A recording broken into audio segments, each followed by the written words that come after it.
All right, guys. So I'm just going to get started. When the others join, they join. Do drop me a comment or signify if you can hear my voice clearly. Can you let me know if you can hear me clearly?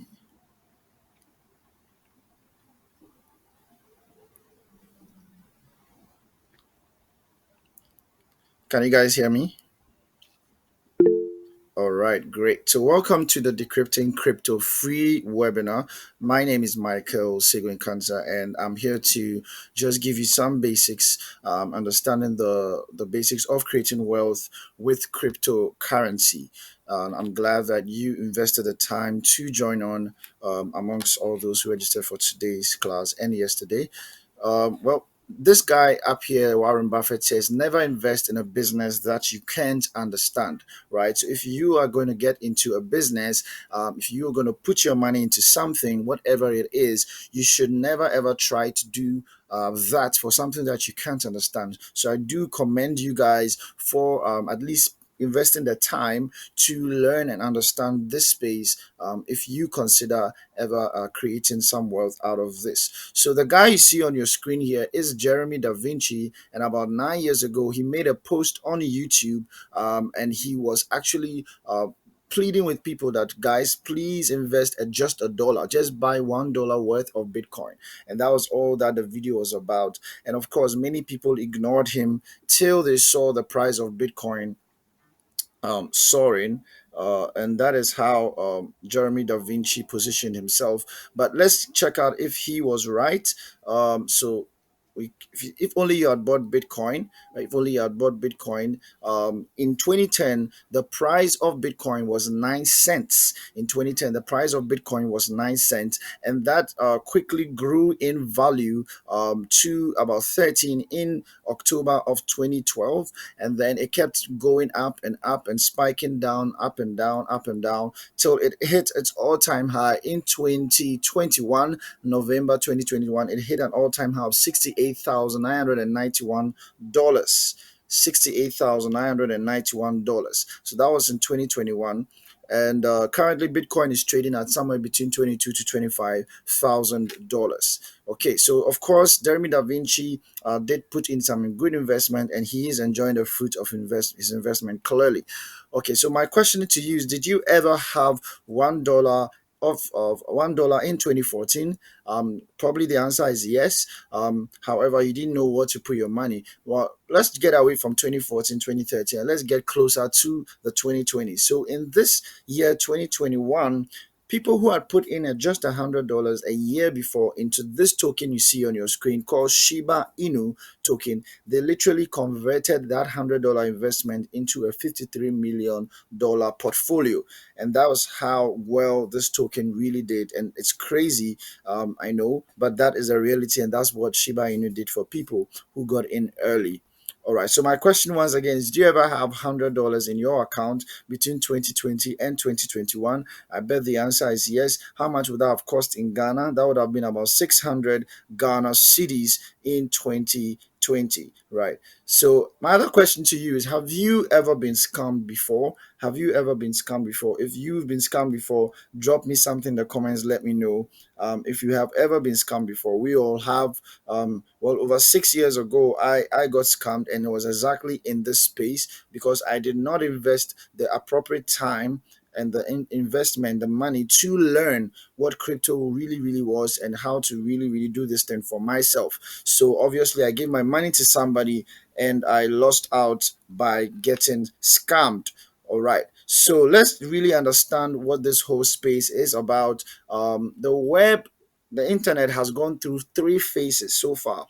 There's been the Web 1.0 phase, right? And Web 1.0 deals with basic web pages. So you could actually go and view web pages, interact with websites, and see the information that they present. And also, you could do some e commerce purchasing and so on. But that was really all that you could do with Web 1.0. Right, so the internet, of course, evolved, and we had Web 2.0, And in Web 2.0, you could do more than just view web pages. You could actually have social media, and you can have social media, right? So basically, you could now post videos and you could now get engagement from those videos that you posted. And with Web 2.0, you could also have user generated content, right? User generated content as well. And also, there was more mobile access to mobile phones at that time, and also high quality video, high quality camera, and streaming, right? Communication, high speed internet access, and all of that. And there were apps. So Web 2.0 is everything that constitutes apps, social media, and all that type of phenomenal.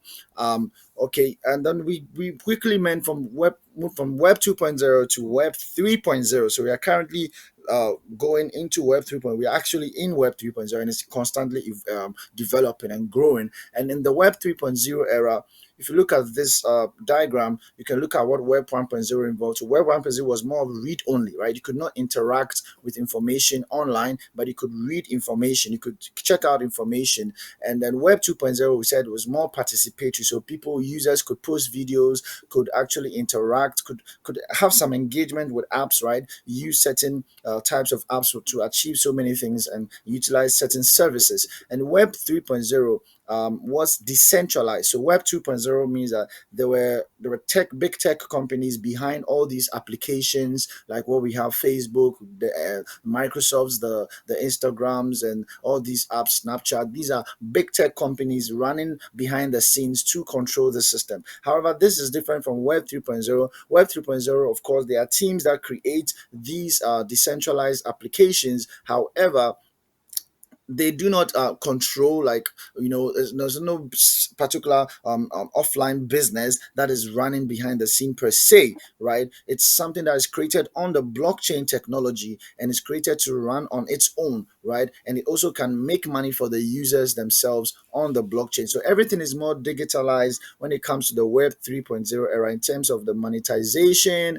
in terms of everything is basically running on its own, right? And everything is that involving things like the virtual reality space, metaverse, NFTs. Everything is more becoming more virtual reality in its effect. And people can, what we are doing currently is Web 2.0. With Web 3.0, you could actually almost be in the room with someone in the virtual reality, in the metaverse, right? And also that involves crypto as well. So we'll get clearly more into what crypto is. So what I'm saying is that the surest way to build wealth is by conforming to the era of wealth you live in, right? So if the era of wealth you live in is the Web 3.0 era, where this is evolving, this is the prime opportunity to tap into the wealth stream that comes from this Web 3.0 era, just like people did when the internet first launched. All right. So let's talk about some companies that are, adopting more of crypto and so on. Number one is Tesla, which is owned by the famous Elon Musk. And Tesla actually allows you to purchase their cars and some products of theirs with cryptocurrency, and specifically a crypto called Dogecoin, right? You could actually give Tesla Dogecoin and in exchange for their vehicles, right? And you can check that out on their website, and you would see that. And another company which is also adopting crypto more is PayPal, right? We know traditionally PayPal has been involved with just sending money, dollars and pounds and so on, from one part of the world to another. However, now they are beginning to integrate crypto into their systems, and where you can buy, sell, and hold cryptocurrencies with PayPal, right? So this shows you how much all the tech companies are beginning to, adopt this space. Okay. And another popular one is Visa and MasterCard. Actually, they are beginning to create products that are crypto friendly. So cards that can actually withdraw crypto in fiat currency or traditional currency from ATMs, right? So that is going on as well. So what exactly is cryptocurrency, and why is crypto important, right?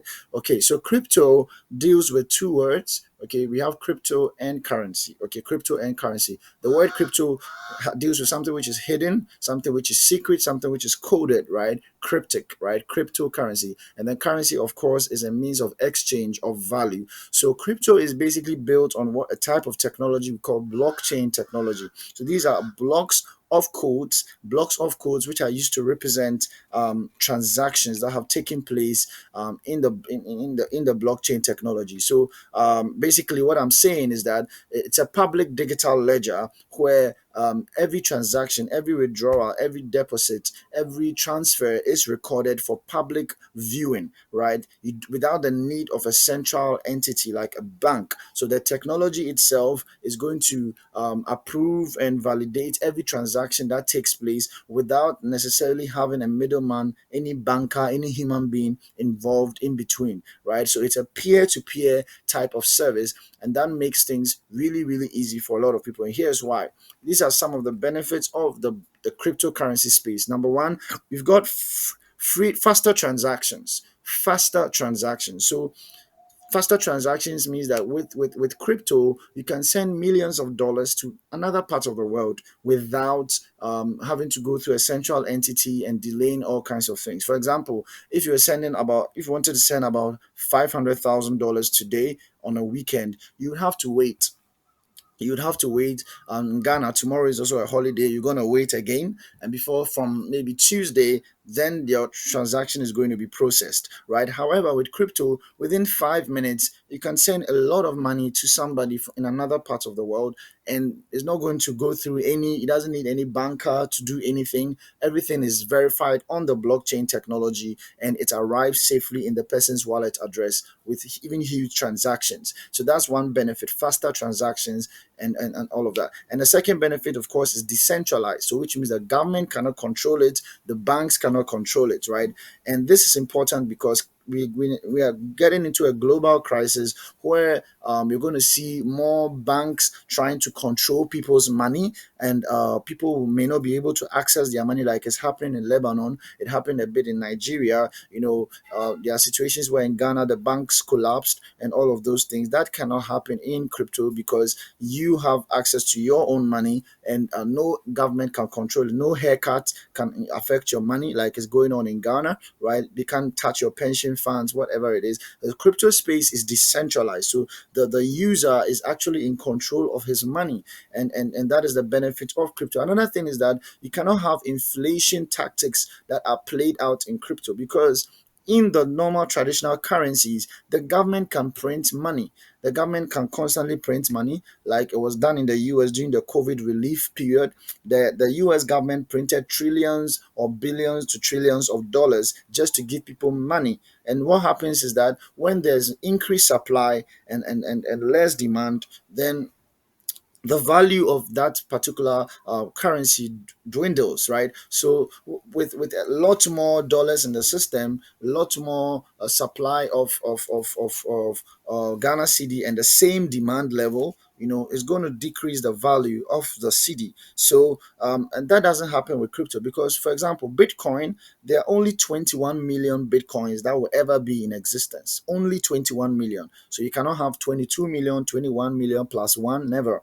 It's going to be 21 million, which means that the more the demand grows for Bitcoin and the supply stays the same, then the value is going to grow. And that is why Bitcoin has moved from 9 cents and it hit its all-time high at 68,000, and it's going to do even bigger things in the future. And same with other cryptocurrencies as well. They have a fixed maximum supply and you cannot print more of that. Another benefit of crypto is the low transaction fees. So apart from you being having faster transactions, sending large amounts of money, with large amounts of money, you're going to be paying just a little transaction fee, right? So it's really beneficial in that you're not going to be having to pay 1% and all these kind of wild amounts of money that you pay when you're doing Swift and other means of transfer. But it's low transaction fees as much as possible. Also, crypto grows in value, like we said, through volatility. Crypto generally it fluctuates in price, so it can go high, go low, and then you can buy and trade, and all of that,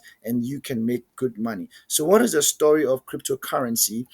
David Chom came up with the idea of e-cash in the 1990s. However, this idea fell through and it didn't succeed. But in 2009, an anonymous personality with a pseudonym called Satoshi Nakamoto actually came up with a Bitcoin paper where he used this to address certain challenges that the traditional financial system was having, and how Bitcoin a crypto that he created could solve these problems basically. Now in 2010, the first Bitcoin purchase was done, right? The first Bitcoin purchase was done. This was done by Laszlo Hanyes, where he purchased two large pizzas from a particular restaurant, and he asked the restaurant owner, "Can I pay you in Bitcoin?" And he paid 10,000 bitcoins to this restaurant owner just for two large pizzas. At that time, Bitcoin was really cheap, less than about pennies, right?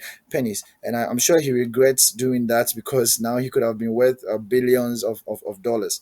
Now, after Bitcoin, the first altcoin, which is an altcoin, is any other currency outside Bitcoin. The first altcoin that was launched was called Ethereum in 2015 by Vitalik Buterin, a Russian Canadian, and that was in 2015. And as of 2002, 2003, we have 20,000 plus cryptocurrencies that have been created and that are in existence. So the space has greatly grown in the space of somewhere 13, 14 years. It has really grown. Okay.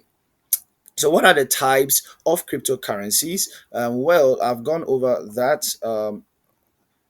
We have Bitcoin, right? Bitcoin is the grandfather of crypto, right? So that was the Adam of crypto, the first ever crypto that was actually created and used, right? Of course, there were other projects that tried, like eCash and so on, but the real crypto that was actually came to stay was Bitcoin, right? And then after Bitcoin, any other currency that is in existence is called an altcoin. So of course, we have altcoins, and there are thousands and 10 thousands of them in existence. But we also have a unique group of cryptocurrencies called stable coins. So stable coins like USDT, which you see on your screen, are all backed by the US dollar or a particular currency like maybe the euro and so on. And it's always stable at equivalent to a dollar or equivalent to a euro, whatever type of stable coin it is. But basically, it's like more like having a US dollar in a crypto form. And there are various types like USDT, USDC, TUSD, BUSD, and so many other DAI and so many other types that are in existence. So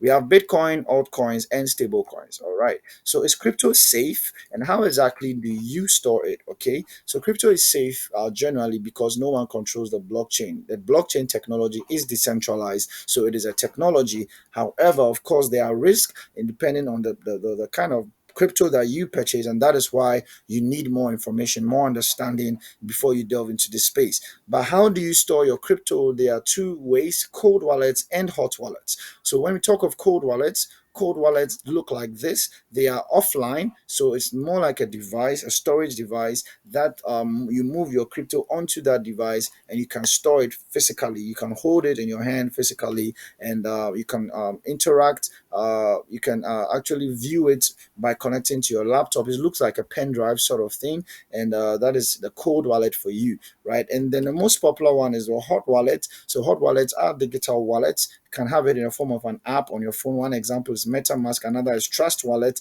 and you can have it on your phone. You can also have it on your laptop as an extension, a Chrome extension, right? And you can have your private keys to it, and you can transfer your crypto to your wallet address, view it, and do all your trades on your wallet as well. So these are the two ways you store your crypto. So how safe are these means of storage? Well, it's just as safe as a money safe, right? If you know what a money safe is, this like this black box over here. You got to have a key or a password to it before you can open it up and take the content of it, or if you have some jewelry or some precious secret items in there, right? So if you give out those keys to somebody, then just know that someone is able to access that, the content of it. But if you keep those keys private and no one knows, then it is safe, right? The same with your bank app, and the same with your Visa, MasterCard as well. If you give your card details out to somebody, then it's not going to be safe anymore. So we say that as long as you keep your passwords and your private keys a secret,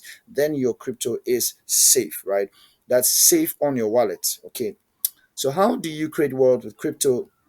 Number one, trading.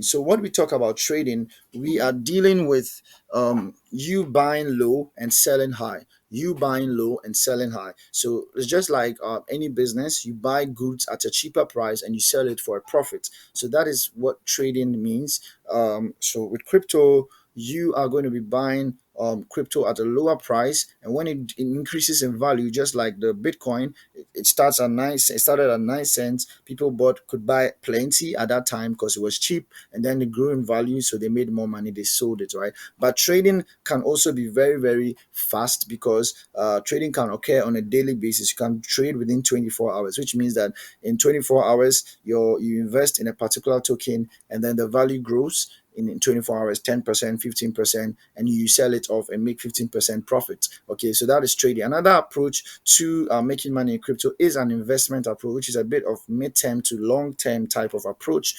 With that, like for example, if you purchase Bitcoin 2010, you held it, you kept it till it grew in a certain value, to a certain level of value, and then you sold it off. So that would be a type of investment approach. So it's more of a long-term approach, which really does make people more money than just the trading sometimes. Okay, so another way of making money in crypto is the space called NFTs. So this has to do with purchasing digital assets. So when we talk about NFTs, they are non-fungible tokens. They are unique digital items that um, which have a proof of ownership stored on the blockchain. So let me explain that. So you can have a unique digital item with which has no other copy similar to that item, and we can prove that you, for example, Emmanuel or David, you own this particular digital item, and the proof of that ownership is stored on the blockchain. Just like you have a piece of land, you have a title deed to prove that you own that land. Well, on the blockchain, it can have a proof that you own this wallet address owned by David is the owner of this particular digital item, right? And that opens a number of opportunities up here. So you can actually have artwork. You can sell your artwork on the NFT space on the blockchain. For example, this is a collection called the Bored Ape NFT collection, which sold for a lot of money. So when this collection was launched, right, the floor price, when we talk of floor price, which means that in the entire art collection, the least price of any of the artwork was this price, which was 0.08 Ethereum. We talked about Ethereum earlier on, which is the first altcoin. So at that time, it was valued at $248. So for $248, you could acquire any of these apes, funny looking apes in this ape collection for $248. But this price quickly soared to $384,000. So if the floor price, that's the minimum that you could purchase any of these artworks, increased from $248 to 384,000 dollars. So that is a lot of money. Imagine you bought this at 240 or $250, and then in the next few months, the least amount someone could buy that from you was $384,000. Okay, now this person's one person sold one of the Bored Ape collection artworks. That's number 8,817, which looks like this on your screen. He sold that for 3.4 million as at the time of selling, right? $3.4 million. So this was the highest and most expensive one which was sold till date, as far as I know. So exactly does this really whole thing mean? It's more than just an artwork. So what happens is that when you own any of these NFTs, okay, you're gonna be given access to a yacht club. It's called the Board Ape Yacht Club, where you have access to high level and high value networks, right? People who are ultra rich own these NFTs, and you can go for certain functions just because you own it, right? Just because you have ownership of one of these NFTs can give you access to business deals and all kinds of things just because of this. So there's a utility behind it. So it's not just a picture that you own, and that's one of the utility. Another way you can apply this is even with land ownership, with ticketing, with so many other utilities that can be created with the NFT space. And people have sold so many things. Now, one popular sale of NFTs that took place is what we call let me show you. Do you guys remember in 2020 the dancing pallbearers? The dancing pallbearers. Ta na na na na na na na na, those dancing pallbearers, right? Those guys actually sold their NFT for $1 million, and I want to show you that quickly. uh Dancing, all right, this right here. So look at this. Look at Ghana, Ghana My Joy Online. those guys sold their NFT, that video, that meme video of dancing pallbearers carrying a coffin. It became really popular, and they sold that for $1 million dollars. So you can check that on my Joy Online.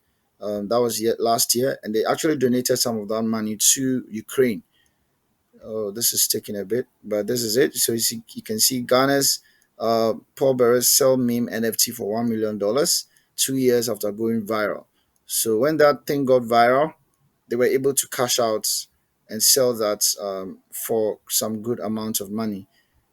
All right, it's taking a while to load, but that's okay. So yeah, you can check that story out. That did happen. So that's the power of the space of NFTs. Okay, back to our presentation. Okay, all right. All right. So now another way you can make money in crypto is through airdrops, right? So airdrops are free money in crypto to early users. So while there are constantly new projects which are launching, this space is rapidly evolving and rapidly growing. So there are various ecosystems which are created on a daily basis, and people are able to make money by participating early. So if you test out a protocol, the products of a particular protocol, for example, Optimism ecosystem, people made up to $50,000 last year, early last year. I think between the first 6 months of the year, it released an airdrop, and people who got in early and actually invested, not invested per se, but interacted, bought some tokens or stuff like that. They actually were given some airdrops, and that some of the airdrops are valued at about $50,000. And I made a bit of money from Aptos, which is a layer one blockchain. I made about $1,000 from this. People made much more from Aptos, which is a project. I think some of the backers behind this project is Facebook, and other big investors are behind this project. So some of these projects in the blockchain have a lot of investors. Some of the popular tech companies, they actually pump a lot of money. They take some seed funds and millions of dollars, and they allocate some amount of that money to give airdrops to early participators or participants in that project. Okay, so how do we trade? How do we actually trade? We've talked about the blockchain investment, whatever. How do we actually buy tokens, trade, and so on? Well, there's a number of ways, and the most common way is central exchanges, because it is most user friendly for some people, and very easy to use. So companies like Binance, which is like the biggest central exchange. And when we talk of centralized exchanges, these are actually real companies with offices globally, and support staff and all of that, and they have apps that you can interact with, create accounts on, and also do your trades and purchasing on. So Binance is one of them. Another one is KuCoin, another is Huobi Global, and there are many others like Coinbase and so on and so forth, right? And with that, you can do your trades, spot trading, futures trading, margin trading. We can do all of that exchange and P2P, and cash out, do all your cash outs from your take profits and so on from that. And also we have decentralized exchanges. So these are apps which are created on the blockchain, but they are created by a team of developers. However, they don't really run it like a business per se. Everything is run on the blockchain, so you don't have like a support team you can contact and all those type of things. But it is a real and a powerful service, and it's decentralized. So they don't actually, none of these companies they don't hold your money for you, right? However, on a centralized exchange, if you have any crypto on this exchange, it actually belongs to the central exchange, and at any time, if the central exchange goes down, your money could go into challenges. So crypto is created to be decentralized. So these decentralized exchanges are the real reflection of what crypto was intended to do. That's make put the power of people, like the control of people's money in their hands, right? Basically, so you can actually do your this exchange on decentralized exchange and have no issues with that. Okay, so what's some examples of some winning investments in the crypto space? We already talked about Shiba Inu, right? Shiba Inu is a meme coin which did a crazy 53 million% in value growth, right? And we also have coins like GMX. GMX is was a PEP exchange built on Arbitrum network, and then it made a lot of people money, about 30 to 50x. And BNB as well has done very, very well, making people a lot of money at all-time high of $600 plus. Okay, so what are some narratives that are going to create millionaires in this crypto space in the next 1 to 2 years, 3 years, 4 years?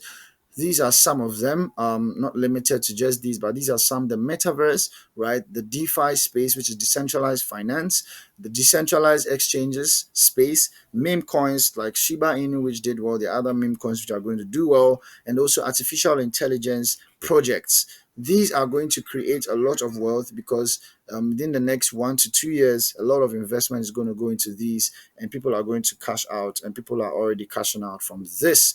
So, guys, thank you for joining this free webinar. I'm going to go through a second portion of this webinar, but I'm opening the space for questions and answers. So, if you have a question, any of you guys, just raise your hand and I'll unmute you guys, and then you can ask your question before I proceed. All right, Emmanuel, let me just.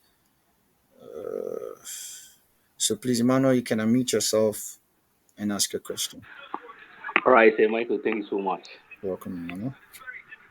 My question is, where can I get one of those cold wallets to buy in Ghana here, like the one that looks like the The pen cold drive? wallet. Honestly, I don't know. I'm actually thinking of in the next couple of months trying to see if I can actually acquire some and then sell, because I have not seen anywhere in Ghana where they sell these cold wallets. So you can actually order it from the US. So that's what I advise. If you have Oh, someone coming down from the US, you can ship it to them. You can purchase on the website Ledger Nano. Ledger Nano is a company that does that, and you can ship it to them or let the person help you to purchase, or use a door-to-door shipping service to purchase it and bring it into the country.